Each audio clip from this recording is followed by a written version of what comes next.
ہمیں یاد ہے کہ شروع میں سر سید احمد خان بھی ہندو مسلم اتحاد کے حامی تھے، لیکن پھر ان کو اپنا موقف بدلنا پڑا۔ علامہ اقبال نے بھی شروع میں ایک نظم لکھی تھی جس کا عنوان تھا سارے جہاں سے ہندوستان ہمارا، لیکن پھر علامہ اقبال نے 1930 کے الہ آباد کے جلسے میں تصور پاکستان پیش کیا۔ قائد اعظم بھی کسی دور میں کانگریس کا حصہ تھے اور پھر بعد میں لیکن وہ مسلم لیگ کا حصہ بن کر مسلم لیگ میں شامل ہو گئے۔ 1929 میں 1929 میں قائد اعظم نے 14 پوائنٹس پیش کیے، جس میں کہیں بھی سیپریٹ کنٹری یا پاکستان کا مطالبہ یا ڈیمانڈ شامل نہیں تھی، لیکن بعد میں جو زمینی حقائق نے مسلم قیادت کو ایک علیحدہ وطن حاصل کرنے کے لیے ایک علیحدہ وطن کا ڈیمانڈ کرنے پر مجبور ہونا پڑا۔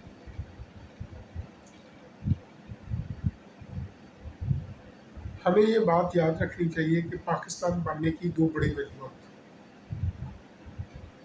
سب سے پہلی وجہ یہ ہے کہ 1857 کی جنگ آزادی کے بعد جب مسلمانوں کا اقتدار ختم ہو گیا، جب مسلمانوں کا اقتدار ہندوستان میں ختم ہو گیا اور انگریزوں کی حکومت قائم ہو گئی اور ہندوؤں کو پتہ چل گیا کہ اب مسلمانوں کی حکومت دوبارہ نہیں آئے گی، تو ہندوؤں نے یہ مطالبہ کرنا شروع کر دیا کہ کیونکہ مسلمان زیادہ تر باہر سے آئے ہیں اور جو مقامی مسلمان ہیں ان کو زبردستی مسلمان کیا گیا ہے، اس لیے یا تو ان کو واپس اپنے ملکوں میں چلے جانے چاہیے جہاں سے بھی آئے ہیں، یا ان کو ہندو مذہب میں شامل ہو جانا چاہیے، کیونکہ ہندوستان کا اصل مذہب جو ہے وہ ہندو مت ہی ہے۔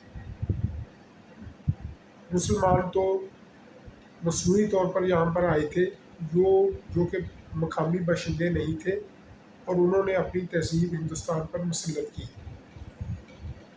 دوسرے لفظوں میں وہ اسلامی تہذیب جو کہ مسلمانوں کی 1000 سالہ حکومت کے نتیجے میں ہندوستان میں پیدا ہوئی تھی، ہندو قوم کی ایک بہت بڑی اکثریت اس کو ختم کرنا چاہتی ہے۔ اسی لیے مسلمانوں کو علیحدہ ملک کا مطالبہ کرنا پڑا۔ اسی لیے مسلمانوں نے ابتدا میں یونائٹڈ انڈیا کے اندر رہتے ہوئے اپنے حقوق کے تحفظ کے لیے جدوجہد کی۔ اسی لیے قائد اعظم نے 14 نکات پیش کیے، اور کیبنٹ مشن کو ایکسیپٹ کرنے کی بھی یہی وجہ تھی۔ کیبنٹ مشن پلان کو ایکسیپٹ کرنے کی بھی یہی وجہ تھی۔ میں پھر عرض کرتا ہوں کہ کسی بھی موومنٹ کے اندر بہت سے مراحل آتے ہیں اور انسان کو پتہ نہیں ہوتا کہ آئندہ کیا ہونا ہے، اور وہ اپنے تمام آپشنز کھلے رکھتا ہے۔ مسلمانوں کا سب سے بڑا جو مقصد تھا وہ بر صغیر میں اور ہندوستان کے اندر مسلمانوں کے حقوق کا تحفظ تھا۔ وہ انہوں نے اس کے لیے یونائٹڈ انڈیا کے اندر بھرپور جدوجہد کی، لیکن جب ان کو پتہ چلا کہ متحدہ ہندوستان کے اندر ہمیں یہ مقصد حاصل نہیں ہو سکے گا، تو اس لیے انہوں نے علیحدہ وطن کا مطالبہ کیا۔ قیام پاکستان کی دوسری وجہ یہ تھی کہ زمینی حقائق یا گراؤنڈ ریئلٹیز مسلمانوں کے ایک علیحدہ ملک کا تقاضا کر رہے تھے۔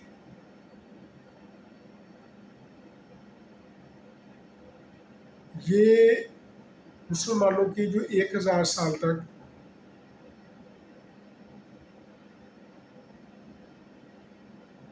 بر صغیر کے اندر یا ہندوستان کے اندر حکومت رہی ہے، اس کے نتیجے میں ایک نئی اسلامی تہذیب نے جنم لیا۔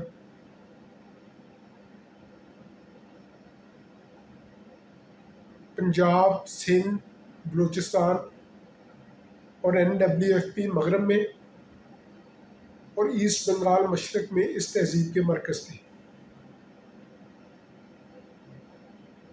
اور قدرتی طور پر دو جغرافیکل ٹیریٹریز موجود تھیں جن کے اندر مسلمانوں کی اکثریت تھی، اور جبکہ مسلمانوں کی تہذیب ہندوؤں سے بالکل مختلف تھی، اس وجہ سے زمینی حقائق اس بات کے متقاضی تھے کہ مسلمانوں کے لیے علیحدہ ملک بنایا جائے۔ ہمیں یہ یاد رکھنا چاہیے 1905 میں جب تقسیم بنگال ہوئی، جس کے نتیجے میں مشرقی بنگال جہاں کے مسلمانوں کی اکثریت تھی ایک علیحدہ ملک بنا، اور ہندوؤں نے اس کی بہت زیادہ مخالفت بھی کی، لیکن آج وہیں پر بنگلہ دیش موجود ہے۔ اور اسی طرح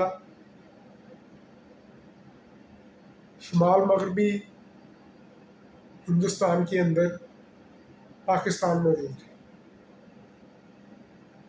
جس کا مطالبہ 1930 میں علامہ اقبال نے اپنے جلسے میں کیا۔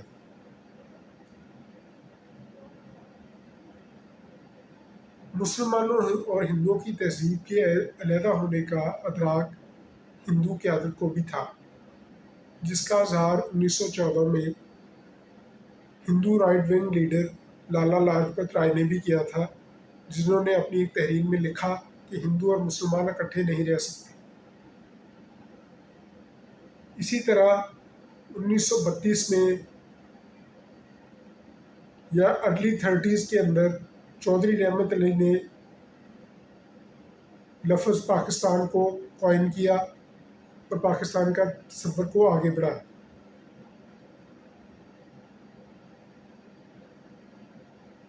کانگریس کے ایک مشہور رائٹ ونگ ہندو بنیاد پرست لیڈر جناب سردار پٹیل نے بھی 1946 کے لگ بھگ کانگریس کے ایک اجلاس میں اس حقیقت کو تسلیم کیا کہ ہم مانیں یا نہ مانیں پاکستان زمین پر موجود ہے، تو ہمیں اس حقیقت کا ادراک کرنا چاہیے۔ حال ہی میں یوپی کے ہندوستان کے صوبے یوپی کے چیف منسٹر یوگی آدتیہ ناتھ نے ایک سپیچ میں کہا کہ ہندو اور مسلم دو الگ الگ تہذیبیں یا سویلائزیشنز ہیں۔ تو اس کا مطلب یہ ہے کہ سیپریٹ نیشن یا ٹو نیشن تھیوری کا ادراک ہندو اور مسلم دونوں قوموں میں موجود تھا، اور زمینی حقائق بھی اس کی حمایت کر رہے تھے۔ تو یہ بات کرنا کہ پاکستان کی جو مطالبہ پاکستان کا تصور جو انگریز حکومت نے دیا تھا یا اس کو سپورٹ کیا تھا، یہ بالکل غلط اور لغو ہے۔ اس کے بعد بات آ جاتی ہے سر ظفر اللہ خان کے قرارداد پیش کرنے کی، تو یہ بھی پوری طرح صحیح نہیں ہے، کیونکہ وہاں پر قرارداد جو پیش کی تھی وہ چودھری خلیق الزمان نے پیش کی تھی۔ اگر اس بات کو مان بھی لیا جائے کہ یہ سر ظفر اللہ خان نے پیش کی تھی، تو اس وقت تک قادیانی کو غیر مسلم قرار نہیں دیا گیا تھا۔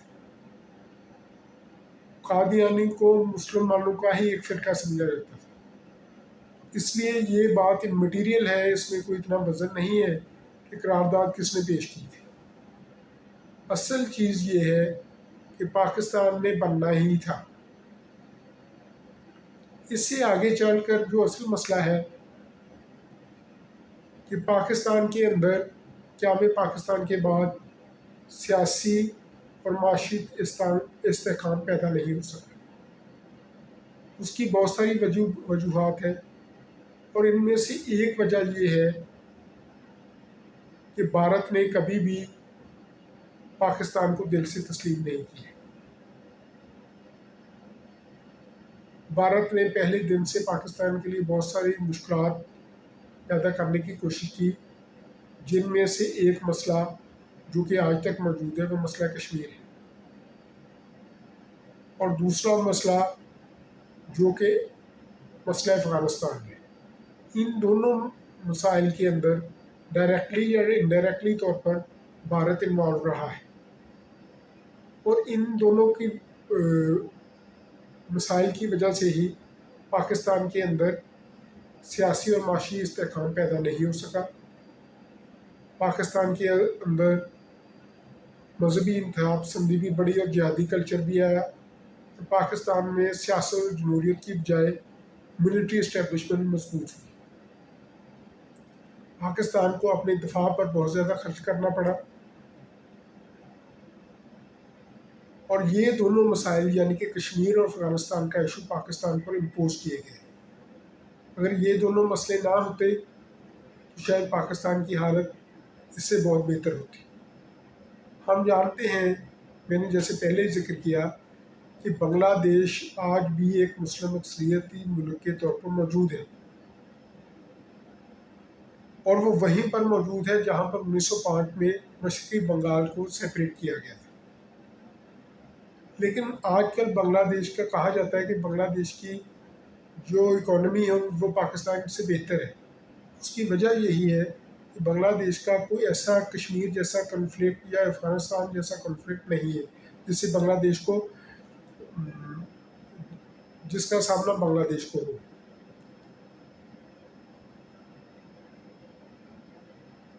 تو اگر بھارت پہلے دن شروع میں ہی کشمیر کا مسئلہ حل کر دیتا جس کا اس نے اقوام متحدہ میں وعدہ کیا تھا، تو بھارت اور پاکستان کے درمیان تعلقات بہت اچھے ہوتے ہیں. ہمیں پتہ ہے کہ قیام پاکستان کے بعد جب کسی صحافی نے قائد اعظم سے پوچھا کہ بھارت اور پاکستان کے درمیان تعلقات کیسے ہوں گے، تو انہوں نے کہا کہ جس طرح کہ امریکہ اور کینیڈا کے درمیان ہے. تو پاکستان تو ہمیشہ سے بھارت سے بہت اچھے تعلقات کرنا چاہتا تھا. پھر اس کے بعد میں بھی ایوب خان کے دور میں بھارت کو کامن ڈیفنس کی پیش کی گئی، جس کا بھارتی قیادت نے جس کو ٹھکرا دیا.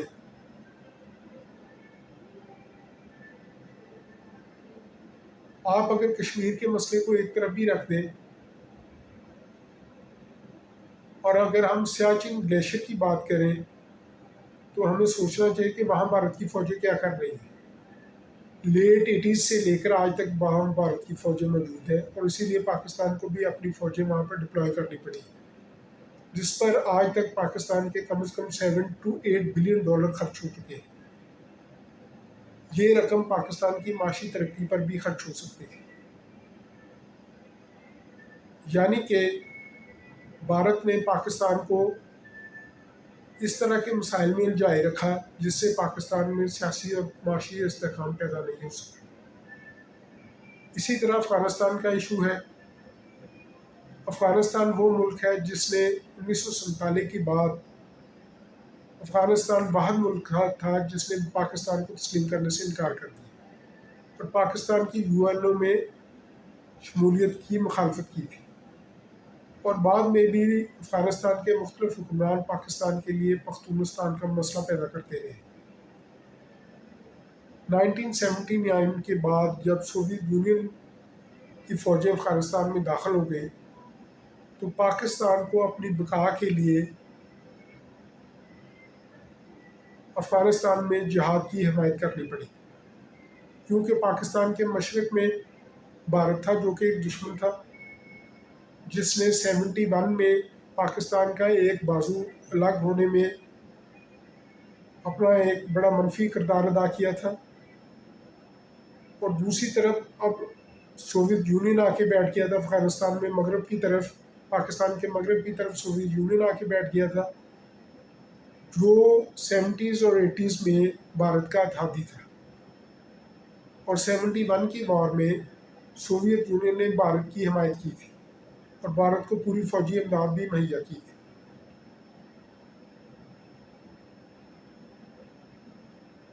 یہ سوویت یونین ہی تھا جس نے سلامتی کونسل کے اندر بھارت کی حمایت میں کشمیر میں استصواب رائے یا ریفرینڈم کے خلاف قراردادوں کو ویٹو کیا تھا.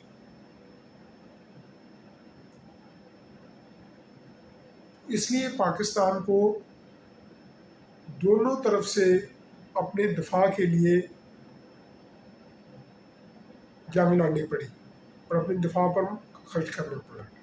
اور اسی وجہ سے پاکستان کے اندر سیاسی اور معاشی استحکام پیدا نہیں ہو سکتا۔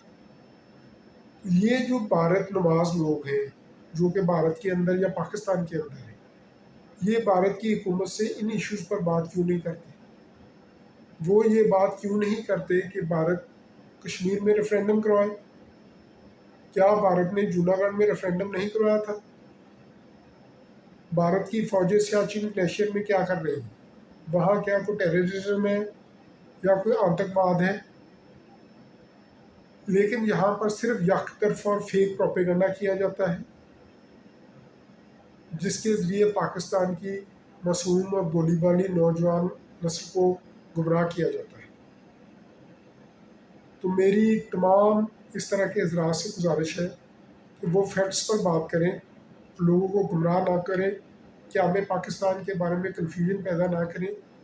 پاکستان اور دو قومی نظریہ ایک حقیقت ہے، آپ اسے چاہے خواہ مانیں یا نہ مانیں۔ پاکستان کی ایک بہت بڑی اکثریت آج بھی پاکستان سے محبت کرتی ہے۔ ہمیں اصل مسائل پر توجہ دینی چاہیے۔ بلا شبہ پاکستان میں بہت سارے مسائل ہیں، ان پر بات ہونی چاہیے، خواہ وہ مذہبی انتہا پسندی کا مسئلہ ہے، خواہ وہ جمہوری عدم استحکام کا مسئلہ ہے یا معاشی عدم استحکام کا مسئلہ ہے۔